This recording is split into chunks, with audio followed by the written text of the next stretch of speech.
Queria começar falando que essa semana a gente viu aí um mercado revisando para cima a projeção do PIB pela 7ª vez. Por outro lado, algumas instituições financeiras têm revisado para baixo a dívida pública, né? A relação dívida-PIB já atingiu o menor patamar desde julho do ano passado. Quais são os cenários que esse indicador sinaliza aí para o investidor?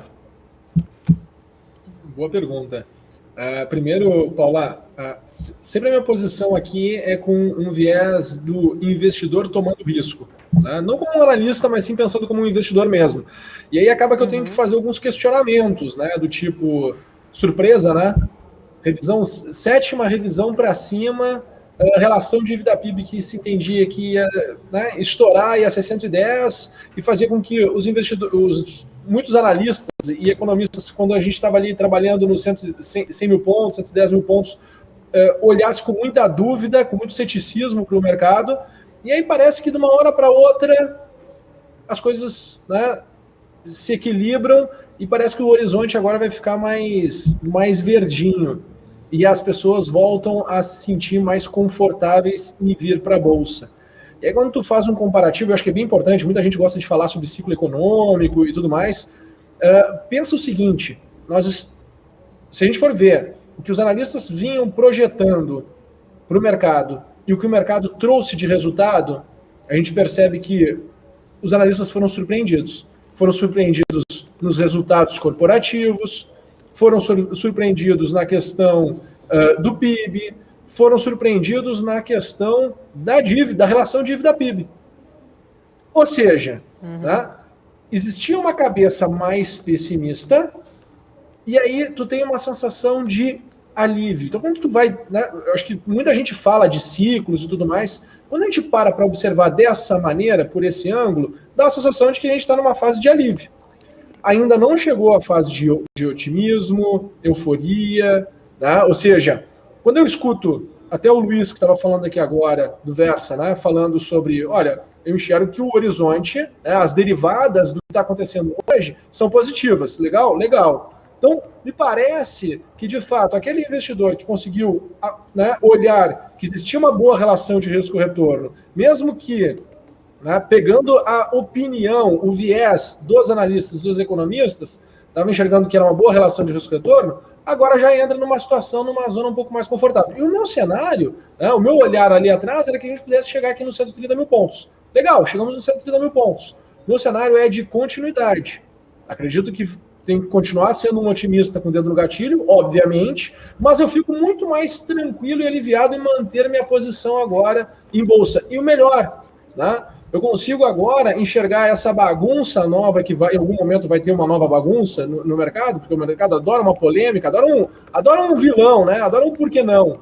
Eu vou começar a olhar numa situação muito mais confortável. Não enxergo uma bolsa retornando para 100 mil pontos. E se a gente for olhar, a gente já está em 130. Olhar para a bolsa a 100 mil pontos seria imaginar uma queda aí de 26%, 27%. Então, fica confortável. Meu cenário é que a gente, né, tende a caminhar para o 145 e o Rui das Neves vai ficar maluco comigo, diz que nunca bebeu, né? Não duvide. Ele já está colocando aqui. Ele já está colocando aqui no chat já. A caminhar. Não duvide se essa bolsa começar a caminhar em direção àqueles 180 mil pontos. Porque tu pode fazer um exercício, Paula. Antes da crise, tinha muita gente aí das casas de análise na internet falando de bolsa a 250. Tinha gente falando bolsa a 500 mil pontos.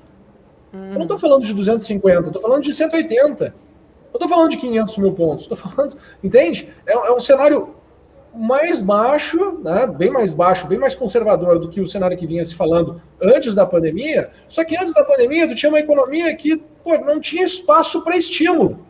O evento pandemia, né, acabou gerando muito estímulo, muita geração de liquidez. E é normal a gente estar enxergando essa inflação, porque a gente está vindo de um ambiente onde tu tinha ali, de fato, né, muita restrição na economia.